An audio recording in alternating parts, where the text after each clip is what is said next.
আসসালামু আলাইকুম। ঈদ মানে আনন্দ, ঈদ মানে খুশি, নতুন পোশাক আর দারুণ সব খাবার।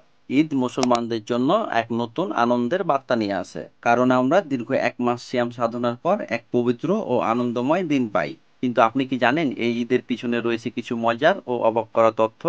আজ আমরা জানবো ঈদ সম্পর্কে এমন কিছু যা দেখে আপনি রীতিমতো অবাক হবেন, যা জানলে আপনি সত্যিই চমকে যাবেন।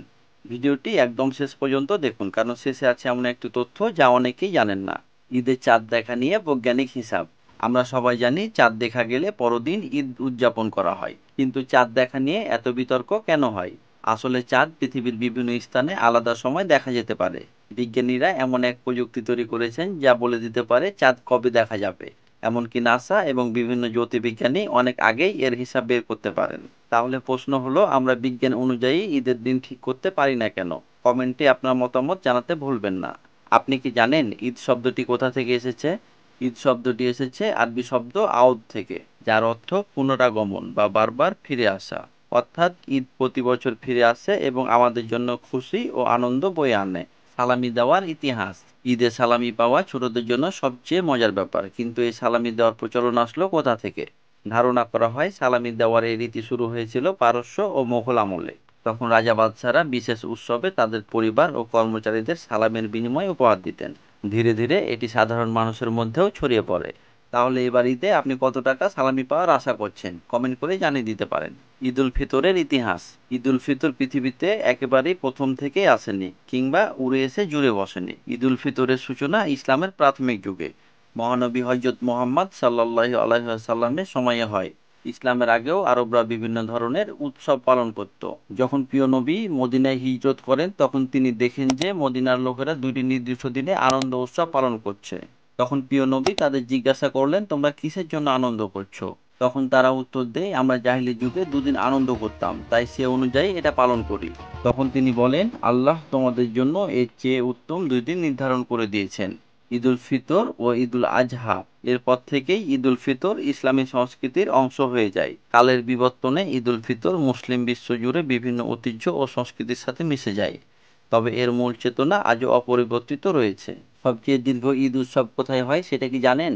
বাংলাদেশের ঈদের ছুটি সাধারণত 3 দিন থাকে, কিন্তু জানেন কি কিছু দেশে ঈদের ছুটি 1 সপ্তাহ বা তারও বেশি হয়। ব্রুনাই, সৌদি আরব, কাতার, ওমান, সংযুক্ত আরব আমিরাত, এই দেশগুলোতে ঈদের ছুটি 7 থেকে 10 দিন পর্যন্ত হয়ে থাকে। তাই এসব দেশে ঈদের আনন্দ আরো বেশি সময় ধরে উপভোগ করা যায়। আপনার কি মনে হয়, আমাদের দেশেও কি এমন লম্বা ছুটি হওয়া উচিত? বিশ্বের সবচেয়ে বড় ঈদের জামাত কোথায় হয় সেটা কি জানেন? প্রতি বছর লাখ লাখ মানুষ একসঙ্গে ঈদের নামাজ আদায় করেন বাংলাদেশের কিশোরগঞ্জ জেলার শোলাকিয়া ময়দান। এখানে প্রতি বছর বিশ্বের সবচেয়ে বড় ঈদের জামাত অনুষ্ঠিত হয়। এখানে 5 লাখের বেশি মানুষ একসঙ্গে ঈদের নামাজ আদায় করেন। এই জামাতের ইতিহাস 200 বছরেরও বেশি পুরনো। পৃথিবীর বিভিন্ন দেশে ঈদ উদযাপনের ভিন্ন রীতি। বিশ্বের বিভিন্ন দেশে ঈদ পালনের নিজস্ব নিয়ম রয়েছে। মিশর, এখানে ঈদে কাহক নামের এক ধরনের বিস্কুট খাওয়া হয়। তুরস্ক, একে বলা হয় শেকার বেয়ারাম বা মিষ্টির ঈদ, যেখানে সবাই মিষ্টি উপহার দেয়। ইন্দোনেশিয়ায় ঈদের আগের দিন মুদিক প্রথা পালন করা হয়, যেখানে লোকজন তাদের গ্রামে ফিরে যায়। পরিবার ও পূর্বপুরুষদের কবরে গিয়ে দোয়া করা হয়। ইউরোপ ও আমেরিকায় মুসলিম সম্প্রদায় একসাথে হয়ে ঈদের নামাজ আদায় করে। নিজ নিজ দেশের ঐতিহ্যবাহী ঈদের খাবার রান্না করা হয়। মুসলিমরা স্থানীয় বন্ধু বান্ধবদের দাওয়াত দিয়ে ঈদের আনন্দ ভাগ করে নেয়। ঈদে সেমাই, বিরিয়ানি, কোরমা তো খাই, কিন্তু জানেন কি বিশ্বের সবচেয়ে দামি ঈদের খাবার কি? দুবাইয়ে এক ধরনের গোল্ডেন বিরিয়ানি পাওয়া যায়, যা আসল 24 ক্যারেট স্বর্ণ দিয়ে সাজানো হয়। এই বিরিয়ানির দাম প্রায় 20,000 টাকা। আপনি কি এই বিরিয়ানি খেতে চান? অবশ্যই কমেন্ট করে জানাবেন। ঈদ মানে শুধু খাওয়া দাওয়া আর আনন্দ নয়, এটি ভালোবাসা, পরিবার, বন্ধুত্ব ও একতাবোধের প্রতীকও। সবাইকে জানাই ঈদ মোবারক। পরিবার পরিজন নিয়ে ভালো কাটুক আপনার ঈদ।